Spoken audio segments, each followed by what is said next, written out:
Much awaited revision lectures for CA Foundation Law. Students काफ़ी request आ रही थी आपसे कि मैम रिवीजन लेक्चर्स डालिए, मैराथन लेक्चर्स डालिए. So here I am fulfilling your demand. लेकिन ये जो रिवीजन है ना स्टूडेंट्स, वो एक छोटे से ट्विस्ट के साथ आया है.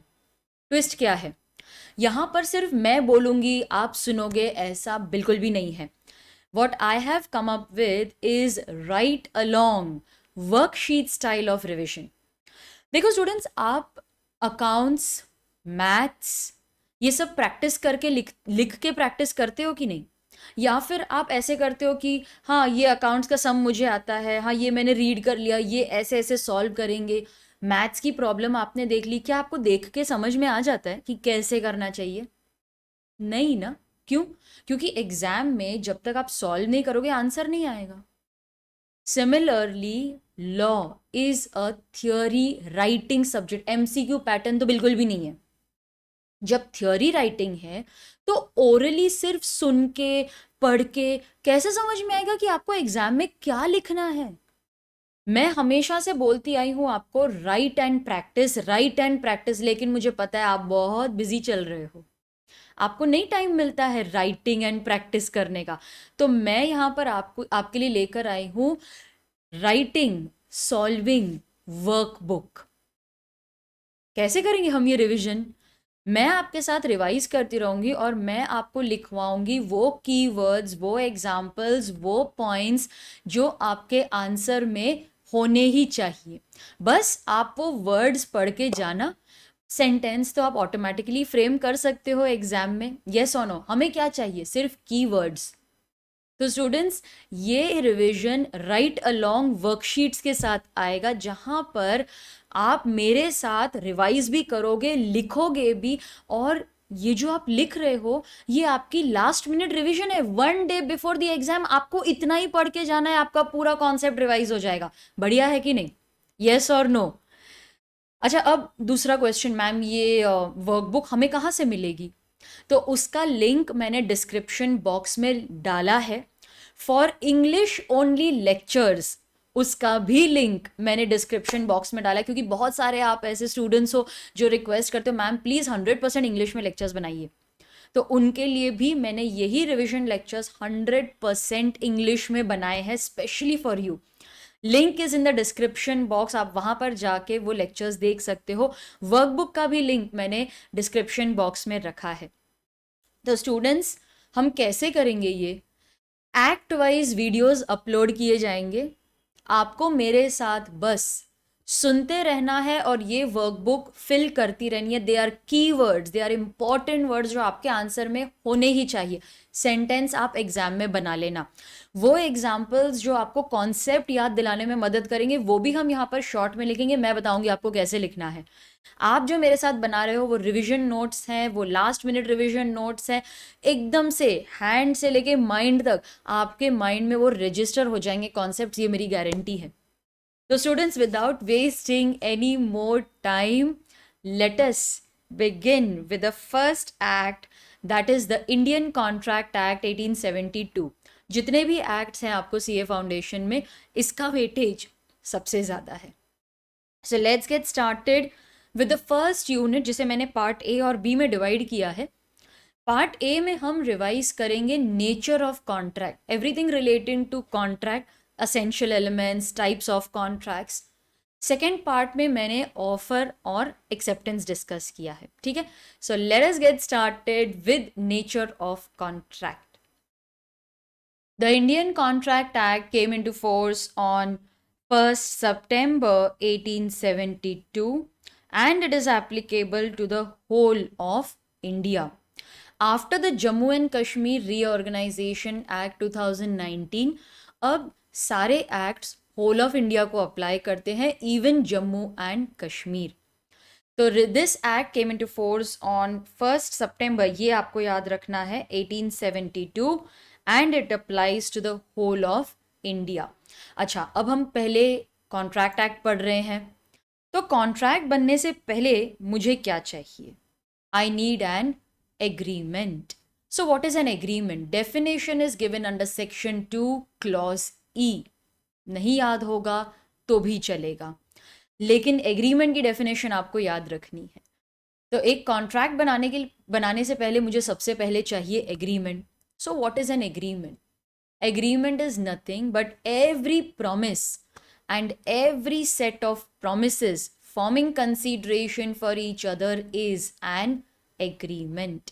So what is agreement? Every promise, एक promise होगा तो भी agreement बनता है, बहुत सारे promises अगर एक साथ आ जाएंगे तो भी agreement बनता है. These form consideration for each other. Now let's say for example, X promises to sell rice to Y for rupees 100 per kg. अब यहाँ पर X राइस देगा, Y पैसे देगा, दोनों के लिए कंसिडरेशन है ना. X ने प्रॉमिस किया मैं तुम्हें राइस दूंगा, ये प्रॉमिस Y के लिए कंसिडरेशन है. Y बोलता है मैं प्रॉमिस करता हूँ कि मैं तुम्हें 100 रुपीज़ पर केजी दूंगा, ये प्रॉमिस X के लिए कंसिडरेशन है. दोनों के लिए कंसिडरेशन होगा तभी एग्रीमेंट होगी ना. No consideration no contract. So every promise, एक प्रॉमिस होगी तो भी कॉन्ट्रैक्ट एग्रीमेंट बनेगा, एवरी सेट ऑफ प्रॉमिसेस तो भी एग्रीमेंट बनेगा. लेकिन इतना सब कौन याद रखता है ना, हमें तो सिंपल इक्वेशन चाहिए. So what is an agreement? Agreement is nothing but offer plus acceptance. मैंने ऑफर दिया, आपने एक्सेप्ट कर लिया, तो क्या बन गया हमारे बीच में? एक एग्रीमेंट. लेकिन बस इतने से काम हो जाएगा? नहीं, कॉन्ट्रैक्ट बनने के लिए इंटेंशन भी तो ज़रूरी है ना. ये इंटेंशन मतलब एक्स वाई से कहता है कि देखो वाई, अगर तुमने मुझे पैसे नहीं दिए ना, मैं तुम पे केस कर दूंगा. वाई बोलता है ठीक है मैंने पैसे दे दिए, तुमने अगर गुड्स नहीं दिए तो मैं भी केस कर सकता हूँ. तो वो इंटेंशन दिखा रहे हैं कॉन्ट्रैक्ट में कि भाई अगर तुमने फुलफिलमेंट नहीं किया, तुमने अगर तुम्हारा प्रॉमिस परफॉर्म नहीं किया, वी कैन टेक एक्शन. जब ये इंटेंशन आ जाएगा then it becomes a contract. इसी इंटेंशन को हम बोलते हैं एनफोर्सिएबिलिटी. एनफोर्सिएबिलिटी मतलब क्या, आप लिख सकते हो.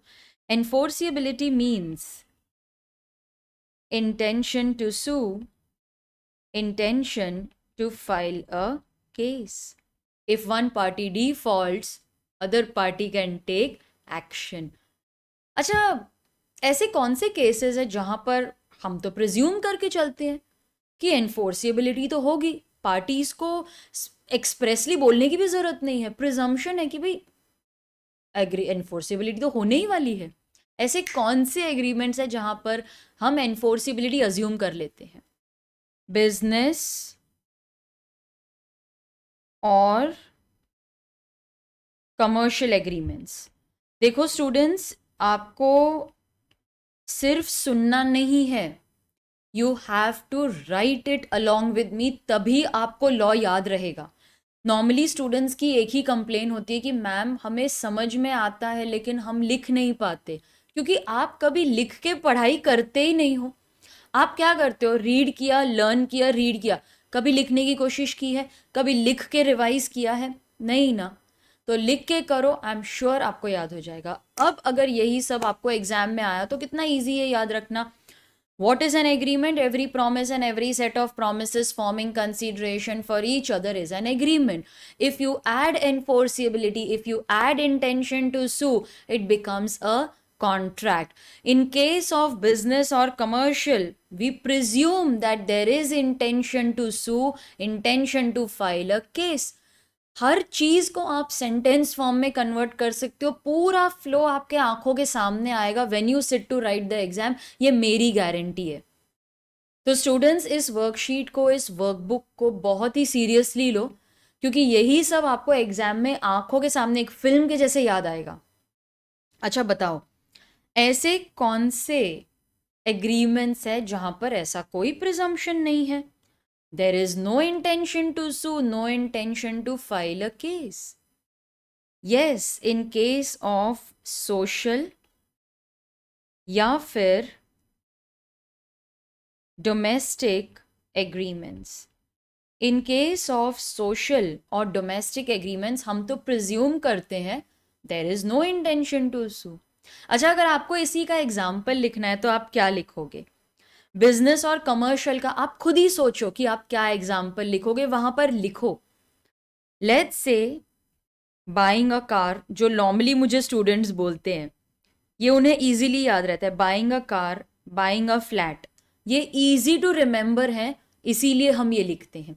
सोशल डोमेस्टिक में नॉर्मली स्टूडेंट्स मुझे एग्जाम्पल देते हैं, मैम फ्रेंड के साथ मूवी का प्लान बनाना, या फिर मैंने फ्रेंड को बोला कि मैं बर्थडे गिफ्ट दूंगा, बर्थडे पार्टी दूंगा। ऐसे ही एग्जाम्पल्स लिखो जो आपको इजीली याद होते हैं। ठीक है, अब एक बहुत ही इंटरेस्टिंग क्वेश्चन है जो आ सकता है। all contracts are agreements, but all agreements are not contracts. अब अगर ये आ गया ना तो हमें पता है कि हाँ ये करेक्ट है, लेकिन हमें ये नहीं पता कि अगर ये क्वेश्चन आ गया तो हमें आंसर में क्या लिखना चाहिए। तो स्टूडेंट्स, आपको मैं वो आंसर ही बताने वाली हूँ कि आपको क्या लिखना है। पूरा नहीं लिखेंगे हम, पॉइंटर्स लिखेंगे। तो indirectly I am teaching you कि अगर कोई भी चीज़ आपको रिवाइज करनी है, आपको कोई भी लॉन्ग आंसर है उसे लर्न करना है, तो कैसे किया जाता है। All contracts are agreements, but all agreements are not contracts. Do you agree with this? Yes, all contracts are agreements, but all agreements are not contract. क्यों? तो यहां पर आप क्या लिखोगे? कॉन्ट्रैक्ट एग्रीमेंट तो है, कैसे पता? डेफिनेशन से। तो आप शुरुआत करोगे डेफिनेशन से। तो मेरा सबसे पहला पॉइंट यहां पर होगा डेफिनेशन का, क्योंकि डेफिनेशन ही हमको बताता है कि एग्रीमेंट क्या होती है और कॉन्ट्रैक्ट क्या होता है। तो हम लिखेंगे definition of agreement and the definition of contract. Definition of agreement में क्या लिखोगे? बोलो मेरे साथ, बोलते रहो, याद हो जाएगा। Agreement is nothing but offer plus acceptance. And what is contract? It is agreement plus enforceability. तो क्या हम बोल सकते हैं कि एक कॉन्ट्रैक्ट बनाने के लिए मुझे सबसे पहले एग्रीमेंट चाहिए, लेकिन क्या एग्रीमेंट में ऐसा ज़रूरी है कि एनफोर्सिबिलिटी होगी? नहीं ना, एनफोर्सिबिलिटी तो है ही नहीं। तो लॉ बोलता है कि हाँ, एग्रीमेंट्स कॉन्ट्रैक्ट नहीं है क्योंकि उनमें एनफोर्सिबिलिटी नहीं है, लेकिन हर कॉन्ट्रैक्ट में एग्रीमेंट है। तो ठीक है, सबसे पहले हम डेफिनेशन लिखेंगे ऑफ एग्रीमेंट एंड कॉन्ट्रैक्ट। फिर आप क्या लिखोगे? इन दोनों का डिस्टिंक्शन कहाँ से आता है? What is the main point of distinction? Enforceability, yes और नो? क्योंकि एग्रीमेंट में एनफोर्सिबिलिटी नहीं है, कॉन्ट्रैक्ट में एग्रीमेंट के साथ साथ एनफोर्सिबिलिटी है। ये उनका डिफरेंस है। This is what distinguishes agreement from contract. तो आप एनफोर्सिबिलिटी को बहुत अच्छी तरह से एक्सप्लेन करोगे। क्या लिखोगे यहां पर? एनफोर्सिबिलिटी मीन्स, देखो ऊपर मैंने लिखा है, intention to sue, intention to file a case. If one party defaults, other party can take action. तो आप लिखोगे it is intention to sue, intention to file a case. अच्छा, ऐसे कौन से एग्रीमेंट्स है जहां पर हम तो प्रिज्यूम करते हैं कि एनफोर्सिबिलिटी है? इन केस ऑफ बिजनेस और commercial agreements, we presume that the parties intend to create legal relation. It's a contract. लेकिन सोशल या फिर डोमेस्टिक एग्रीमेंट्स में, डोमेस्टिक किसके बीच में होगा?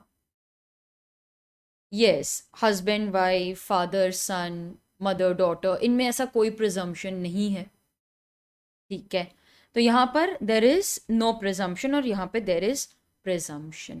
So to be a contract, you need enforceability. किसमें है? बिजनेस या कमर्शियल, सोशल डोमेस्टिक में नहीं है। तो अब ये लिखने के बाद आप एग्जाम्पल्स लिखोगे। That if X, let's say, invited Y for a cup of coffee. Y तो आ गया, X घर पे मिला ही नहीं। तो क्या वाई केस कर सकता है? नहीं ना, क्योंकि कोई प्रिजम्पशन ही नहीं था ना, ये सिर्फ एक एग्रीमेंट है। और एक एग्जाम्पल दे सकते हो, फ्रेंड्स ने प्रॉमिस किया कि हम साथ में मूवी देखने जाएंगे, वो लोग आए ही नहीं, तो क्या आप उन पे केस कर सकते हो? ये सिर्फ एक एग्रीमेंट है, कॉन्ट्रैक्ट है ही नहीं। लेकिन अगर एक्स ने वाई से कहा मैं तुम्हें राइस दूंगा और राइस सप्लाई नहीं किया, तो क्या वाई एक्शन ले सकता है? हाँ, ये एग्रीमेंट कॉन्ट्रैक्ट बनेगा because there is intention to sue, it's a commercial contract, it's a commercial agreement. तो फिर आप एग्जाम्पल्स लिखोगे, तो डेफिनेशन लिखोगे, एनफोर्सिबिलिटी एक्सप्लेन करोगे। Enforceability is something which distinguishes contract from agreement. तो एग्रीमेंट कॉन्ट्रैक्ट तभी बनेगा जब एनफोर्सिबिलिटी। लास्ट में आप एग्जाम्पल्स लिखोगे। Next, essential elements of a valid contract कर लेते हैं, डिस्कस्ड अंडर सेक्शन 10।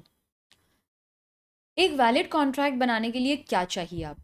सबसे पहले तो टू पार्टीज। बाय हार्ट बिल्कुल नहीं करना है, बहुत ही लॉजिकल फ्लो में हम इसे करेंगे। टू पार्टीज चाहिए, लेकिन टू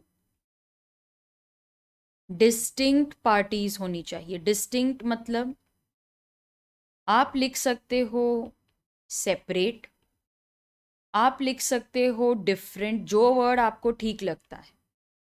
सेपरेट पार्टीज होनी चाहिए, डिफरेंट पार्टीज होनी चाहिए। आप खुद के साथ तो कॉन्ट्रैक्ट नहीं कर सकते ना। फिर what is the equation of contract? हम कॉन्ट्रैक्ट बनाने की बात कर रहे हैं, तो कॉन्ट्रैक्ट की इक्वेशन क्या है? कॉन्ट्रैक्ट इज, ये हमारे लिए नेक्स्ट पॉइंट लाने के लिए, एग्रीमेंट प्लस एनफोर्सिबिलिटी। और एग्रीमेंट कैसे लिखते हैं हम? Offer plus acceptance. तो कैन आई से एक कॉन्ट्रैक्ट बनाने के लिए आपको क्या चाहिए? ऑफर, एक्सेप्टेंस और एनफोर्सिबिलिटी। इट मीन्स सबसे पहले आपको एक ऑफर चाहिए, तो you need an offer to make a valid contract. फिर the offer must be accepted, must be accepted. अब सामने वाली पार्टी को ऑफर के बारे में कैसे पता चलेगा? आप कम्युनिकेट करोगे तभी पता चलेगा। एक्सेप्टेंस के बारे में कैसे पता चलेगा? आप कम्युनिकेट करोगे तभी पता चलेगा ना। तो यहाँ पर आपका जो थर्ड पॉइंट है वो होना चाहिए, that offer and acceptance must be communicated. आप शॉर्ट में लिखो या पूरा वर्ड लिखना है वो लिखो। तो सबसे पहले ऑफर होना चाहिए, उसे एक्सेप्ट करेंगे और कम्युनिकेशन होना चाहिए। ठीक है, तो ये तो हो गए हमारे टू पार्टीज। फिर सबसे पहले ऑफर, एक्सेप्टेंस। थर्ड पॉइंट क्या, थर्ड एलिमेंट क्या है? एनफोर्सिबिलिटी। स्टूडेंट्स, आप वीडियो पॉज करते करते कॉपी कर सकते हो अपने वर्कबुक में। Intention to create legal relation मतलब एनफोर्सिबिलिटी होनी चाहिए, एनफोर्सिबिलिटी होनी चाहिए। लिख के प्रैक्टिस करो, सिर्फ देखो मत, ये मत बोलो कि हाँ ये तो मुझे आता है, ये तो कितना इजी है। जब लिखने जाते हो ना तो दिमाग नहीं चलता है। लिख के प्रैक्टिस करो, see it will work wonders, मेरी बात मानो। अच्छा, इंटेंशन मतलब आप केस कर सकते हो। अच्छा, ऐसे कौन से एग्रीमेंट्स है जहां पर हम तो इंटेंशन प्रिज्यूम करते हैं? प्रिजम्पशन कहाँ है? प्रिजम्पशन शॉर्ट में लिखो, प्रिजम्पशन है इन केस ऑफ बिजनेस या फिर कमर्शियल में। ऐसा कोई प्रिजम्पशन नहीं है इन केस ऑफ सोशल या फिर डोमेस्टिक एग्रीमेंट। सोशल फ्रेंड्स के बीच, डोमेस्टिक फैमिली मेंबर्स के बीच, ऐसा कोई प्रिजम्पशन नहीं। यही लिखना है आपको एग्जाम में। अच्छा, फिर हम किसी को भी कॉन्ट्रैक्ट करने की जबरदस्ती नहीं कर सकते। तो पहली बात तो उन्हें अपना कंसेंट देना है। कंसेंट मतलब मंजूरी, यस, कंसेंट देना है। Consent means parties must agree upon same thing. Hint लिखो वहां पर, same thing same sense, hint लिखो। अच्छा, इसका लैटिन फ्रेज पता है आपको? Consensus ad idem, both should agree upon the same thing in the same sense. और ये कंसेंट फ्री होना चाहिए। फ्री मतलब अपनी फ्री विल, अपनी मर्जी से होना चाहिए। कंसेंट कब फ्री नहीं है? Coercion, undue influence, fraud, misrepresentation, mistake. तो सबसे पहला पॉइंट आप क्या लिखोगे? Same thing same sense. Consent must be free. Consent is not free when it is caused by coercion, undue influence, fraud, बोलो मेरे साथ बोलो, misrepresentation, mistake। 3 पॉइंट्स बन गई, सफिशिएंट है ना? एक पॉइंट में 3 सब पॉइंट्स सफिशिएंट है। तो सबसे पहले आप लिखोगे 2 पार्टीज होनी चाहिए, डिस्टिंक्ट होनी चाहिए, सेपरेट, क्योंकि खुद से तो हम कॉन्ट्रैक्ट कर ही नहीं सकते। प्रॉपर ऑफर, प्रॉपर एक्सेप्टेंस होना चाहिए, ये प्रॉपरली कम्युनिकेट होना चाहिए। Intention to create legal relation मतलब एनफोर्सिएबिलिटी होनी चाहिए। कौन से केसेस में प्रिजम्पशन है? बिजनेस या फिर कमर्शियल, नहीं है इन सोशल और डोमेस्टिक। कंसेंट फ्री होना चाहिए। कंसेंट मतलब parties must agree upon same thing same sense. Free होना चाहिए, मर्जी से होना चाहिए। Coercion, undue influence, fraud, misrepresentation, mistake से नहीं होना चाहिए। हो गए 3 पॉइंट्स। अच्छा, कोई भी कॉन्ट्रैक्ट करेगा चलेगा? नहीं, कैपेसिटी होनी चाहिए ना। अब इन 2 पर्सन्स में 2 पर्सन्स चाहिए हमें, केपेबल होने चाहिए। कैपेसिटी के यहां पर लिखोगे आप केपेबिलिटी। कॉम्पिटेंसी भी लिख सकते हो। अच्छा, ऐसे कौन से पार्टीज है, पर्सन्स है जो केपेबल हैं? एग्जाम्पल लिखो, major person, person of sound mind and person who is not disqualified. अच्छा, फिर डिसक्वालिफाइड कौन है वो भी लिखो वहां पर। डिसक्वालिफाइड में आएगा alien enemy, foreign sovereigns, ambassadors, convict and insolvent person. ठीक है, तो 3 पॉइंट्स हम यहां पर लिखेंगे। Parties must be capable. Who are capable? Major person, sound mind, person who is not disqualified.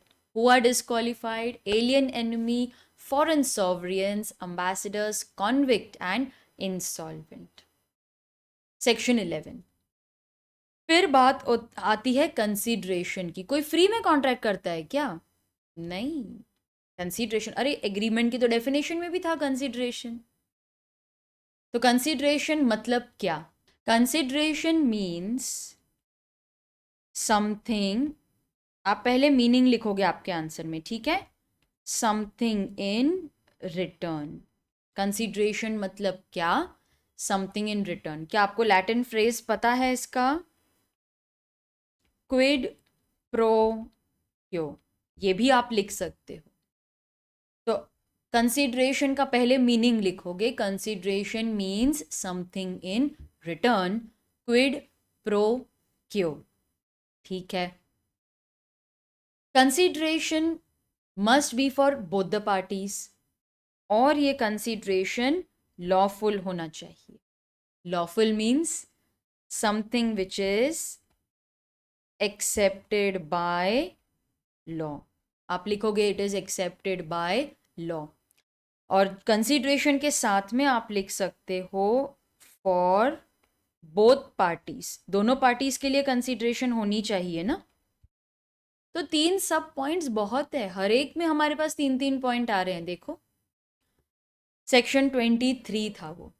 फिर लॉफुल ऑब्जेक्ट होना चाहिए, वो भी सेक्शन 23 में ही डिस्कस किया है। ऑब्जेक्ट मतलब क्या? Object means the purpose. आपका सेंटेंस ही होगा, object means the purpose for which the contract is entered. Purpose word important है। And this purpose must be lawful. Lawful वही होता है एक्सेप्टेड बाय लॉ।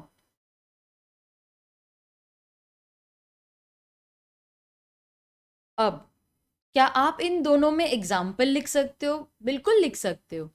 कंसीडरेशन का आप एग्जाम्पल लिख सकते हो, एक्स ने वाई से प्रॉमिस किया मैं तुम्हें राइस दूंगा।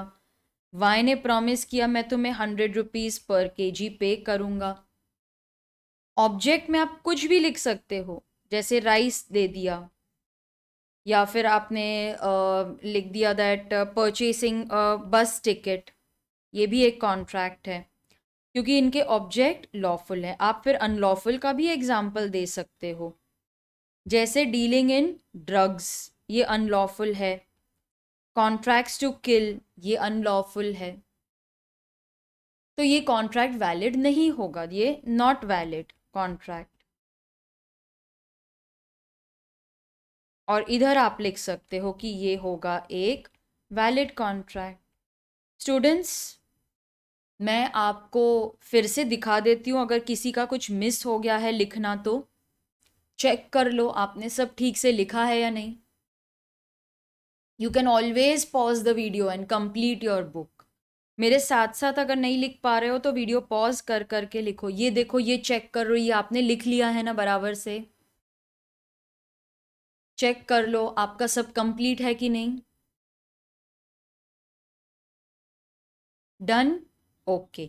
बिल्कुल भी घाई नहीं कर रही हूँ मैं, बिल्कुल भी जल्दी नहीं करूँगी। आप लिखो, I will wait for you. Don't feel कि मैम बहुत फास्ट जा रही है, आप बोलते रहते हो फिर हमारा लिख के नहीं होता है। डोंट वरी, मैं जब भी लिखूंगी I will always pause for you. मैं आपको दिखाती रहूंगी कि देखो इतना हो गया है, आपने लिख लिया है। अगर आप मेरे साथ साथ नहीं लिख सकते या नहीं लिखना चाहते तो पहले सब सुन लो, वीडियो पॉज करो और फिर लिखो, लेकिन प्लीज लिखो जरूर, ये मेरा रिक्वेस्ट है आपसे। फिर हम बोलेंगे that agreement must not be expressly declared void. Expressly void नहीं होनी चाहिए, लेकिन यहां पर आपको मुझे सबसे पहले बताना है कि वॉइड क्या होता है। आपको सबसे पहले वॉइड एक्सप्लेन करना पड़ेगा। वॉइड मीन्स, आप लिखोगे वॉइड मीन्स नॉट एनफोर्सिएबल। पूरी डेफिनेशन नहीं लिखनी है, वो बाद में लिखेंगे। वॉइड मतलब नॉट एनफोर्सिएबल बाय लॉ। तो void can be just void या वॉइड एब इनिशियो, वो यहाँ पर लिखने की जरूरत नहीं है, नॉट रिक्वायर्ड। ठीक है। Agreement must not expressly be declared void, तो इसमें कौन से एग्रीमेंट्स आ जाएंगे? एक्सप्रेसली वॉइड में आएंगे इन restraint of trade, restraint of marriage, या फिर impossible agreements, agreements which are unlawful in part। ठीक है, तो ये एक्सप्रेसली वॉइड नहीं होना चाहिए, तो आप एग्जाम्पल्स लिख के छोड़ देना। मीनिंग सर्टन होना चाहिए, section 29। Meaning must be certain. What if, अच्छा, मीनिंग मस्ट बी सर्टन को एक्सप्लेन करेंगे हम सबसे पहले। मीनिंग सर्टन होना चाहिए मतलब क्लियर होना चाहिए, सर्टन होना चाहिए, अन एम्बिगुअस होना चाहिए, बिल्कुल भी कंफ्यूजिंग नहीं होना चाहिए। If meaning is uncertain, if meaning is uncertain, तो आप लिखोगे एग्रीमेंट वॉइड हो जाएगा। यस, मीनिंग अनसर्टन तो वॉइड हो जाएगा। आप यहाँ पर एग्जाम्पल भी लिख सकते हो। क्या एग्जाम्पल लिखोगे बताओ? मीनिंग अनसर्टन है तो क्या एग्जाम्पल लिखोगे? हाँ, वो हमेशा करते हैं ना, एक्स ने वाई से कहा कि मैं तुम्हें ऑयल बेचूंगा।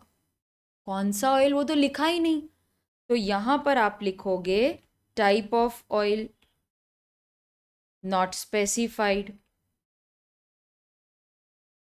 इसीलिए ये वॉइड है, क्योंकि अनसर्टेन मीनिंग है, तो एक वैलिड कॉन्ट्रैक्ट बनाने के लिए मीनिंग सर्टेन होना चाहिए ना।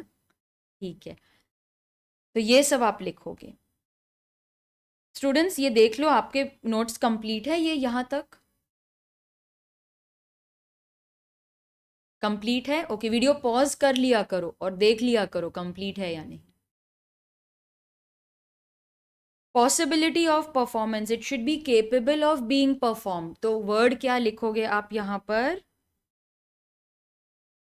capable of being performed. Capability तो होनी चाहिए ना, possible to be, it should be possible. अच्छा, यहाँ पर आप एग्जाम्पल्स लिखो क्योंकि इधर और कुछ लिखने जैसा है नहीं. क्या लिखोगे यहाँ पे एग्जाम्पल्स? यस, पॉसिबल मतलब जैसे एक्स ने वाई से कहा मैं तुम्हें राइस बेचूंगा, ये पॉसिबल है.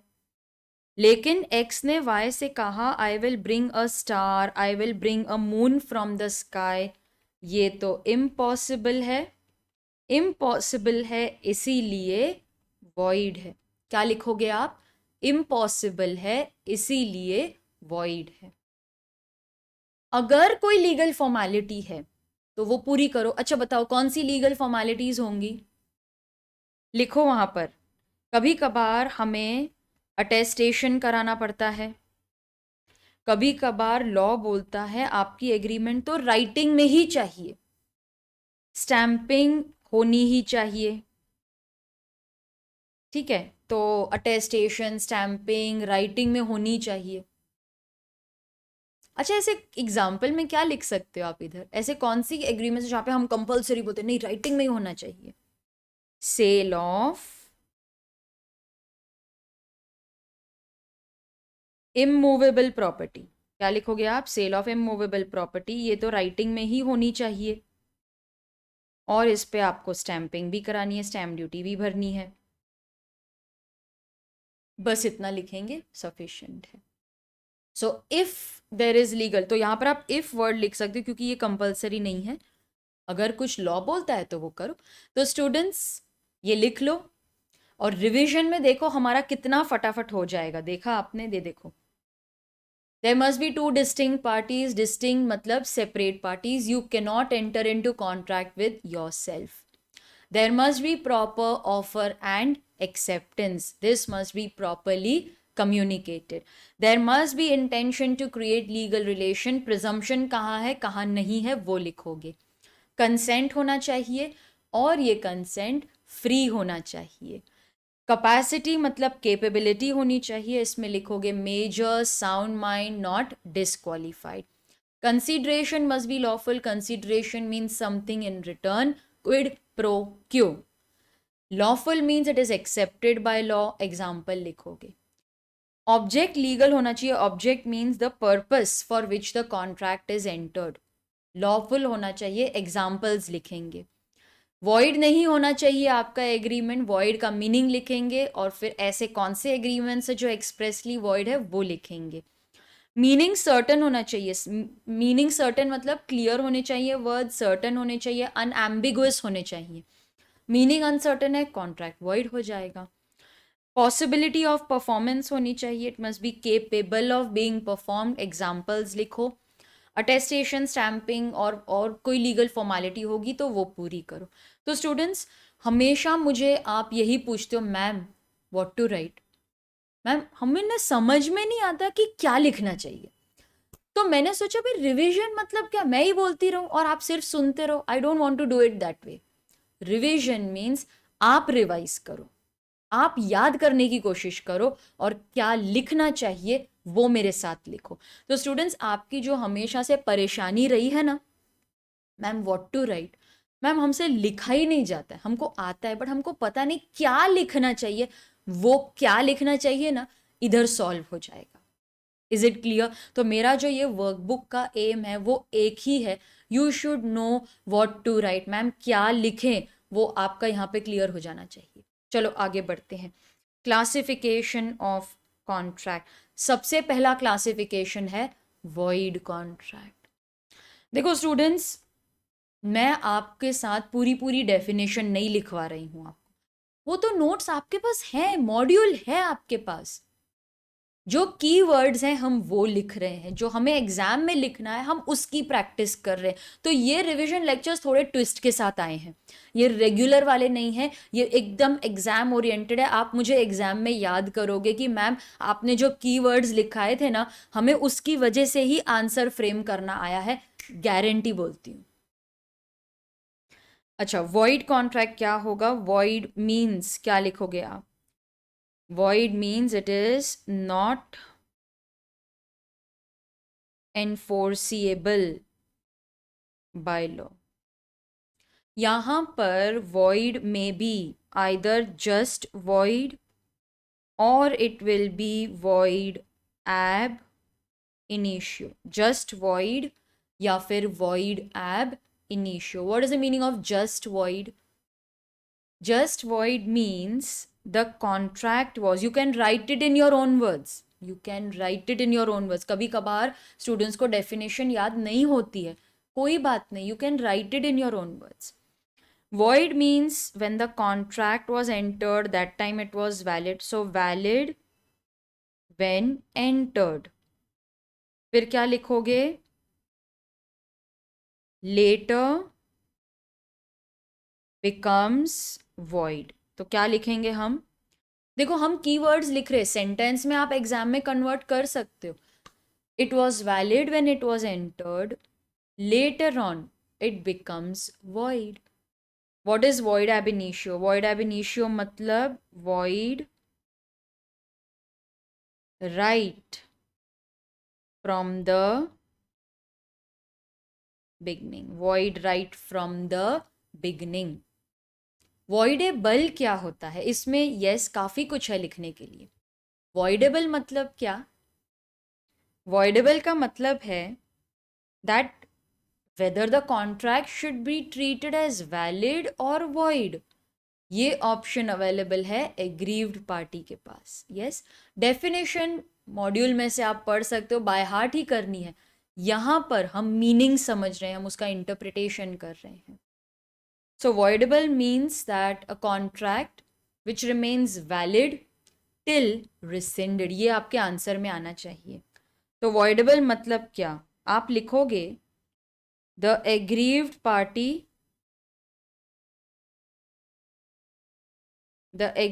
party has two options. Definition आपको लिखनी है, वो आप मॉड्यूल में से भी पढ़ सकते हो. ये जो है वो एक्सप्लेनेशन है. आप हमेशा पूछते हो ना मैम सिर्फ डेफिनेशन ही याद है, आगे क्या लिखें और क्या लिखें? ये लिखना है आपको. Aggrieve party has two options, either to cancel the contract और ट्रीट इट एज वैलिड. जब तक वो कैंसिल नहीं कर देते, जब तक वो कैंसिल नहीं कर देते तब तक कॉन्ट्रैक्ट वैलिड रहेगा. कैंसिलेशन क्या होनी चाहिए? कैंसिलेशन होनी चाहिए with in reasonable time.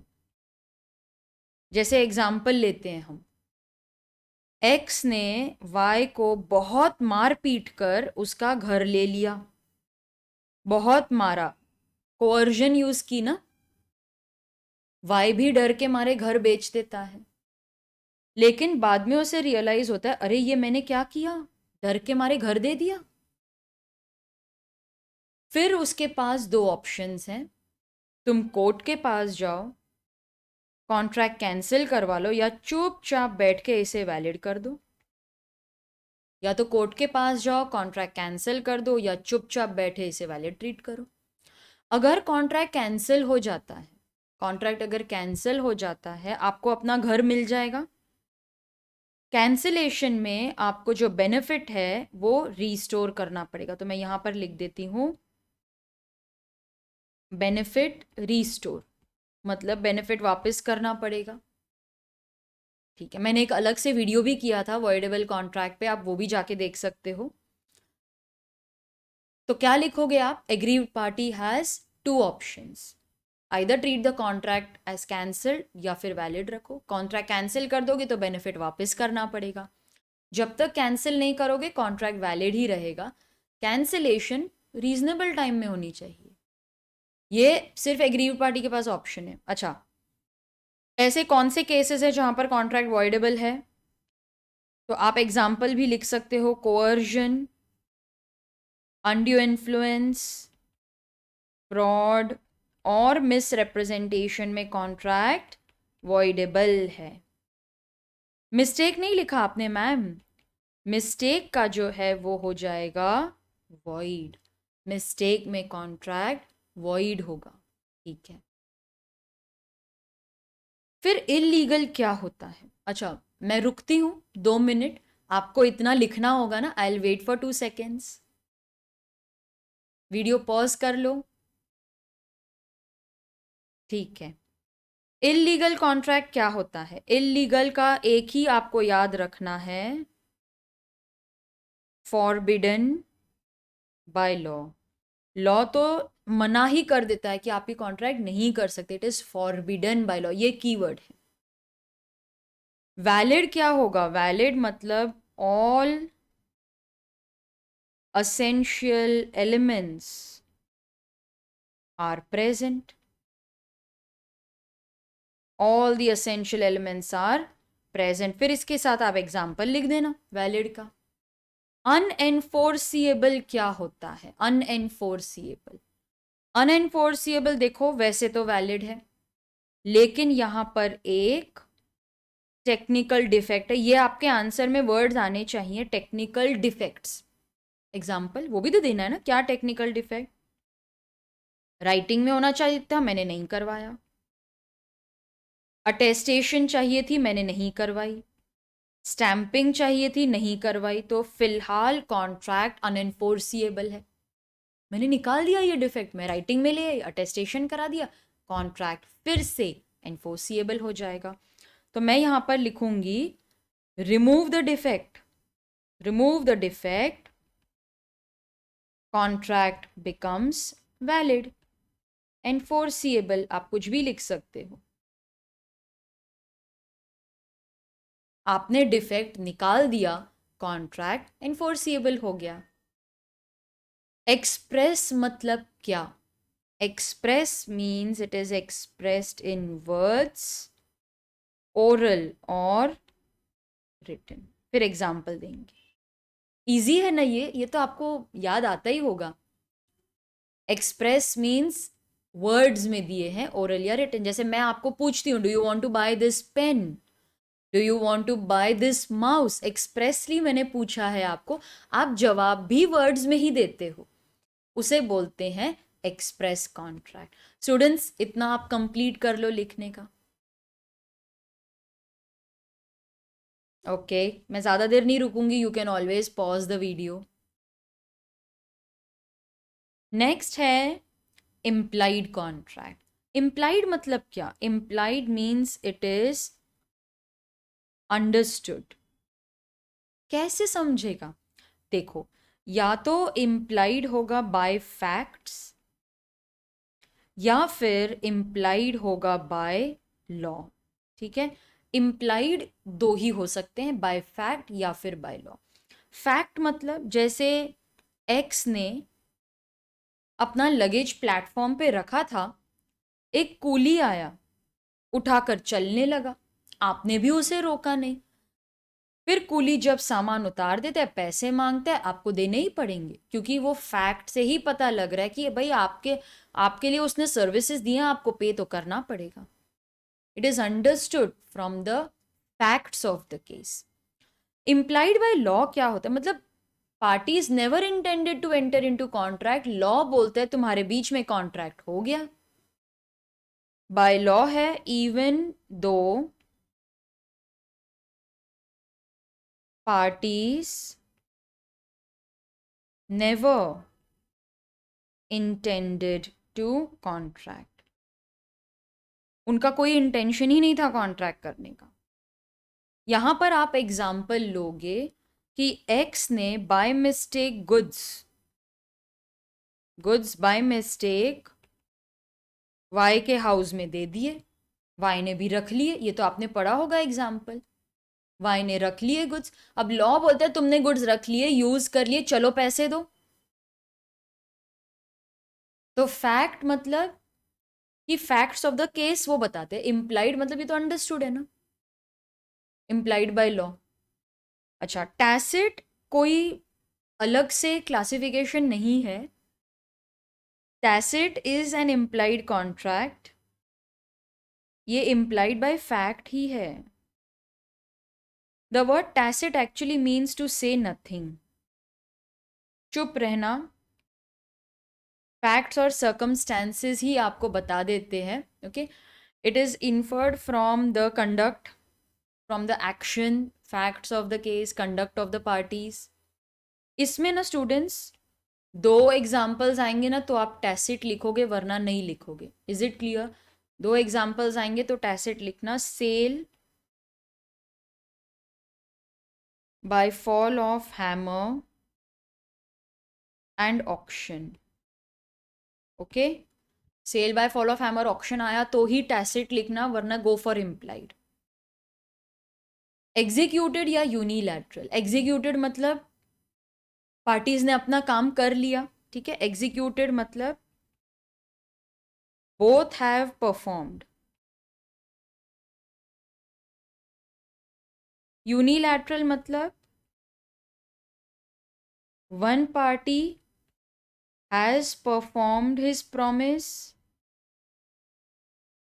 Before formation of contract and other party,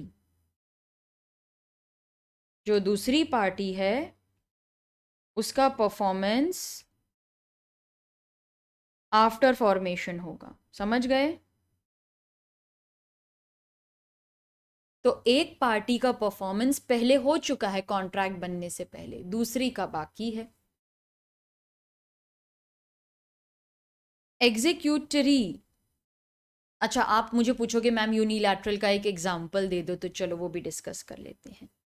now example में लेट्स से कि मैंने एक पास्ता ईटिंग कॉन्टेस्ट में भाग लिया था, मैं जीत गई, मेरा काम हो गया. अब जो ऑर्गेनाइजर्स हैं उनका प्रॉमिस बाकी है कि वो मुझे प्राइज दें. यस और नो? अच्छा, मेरा डॉग है ना, वो गुम गया था. मैंने बोला जो भी ढूंढ के लाएगा उसे 10,000 का इनाम दूंगी. एक बंदा ढूंढ कर ले आया, उसने अपना काम कर दिया, अभी मेरा काम बाकी है, मुझे उसे प्राइज देना है. Such type of contracts in which after formation only one party has to perform, दूसरे ने अपना काम पहले ही कर दिया है, उसे हम बोलते हैं यूनिलैटरल कॉन्ट्रैक्ट. एग्जीक्यूटरी को बायलैटरल भी बोला जाता है. एग्जीक्यूटरी या बायलैटरल का मतलब है that both have to perform after formation of contract.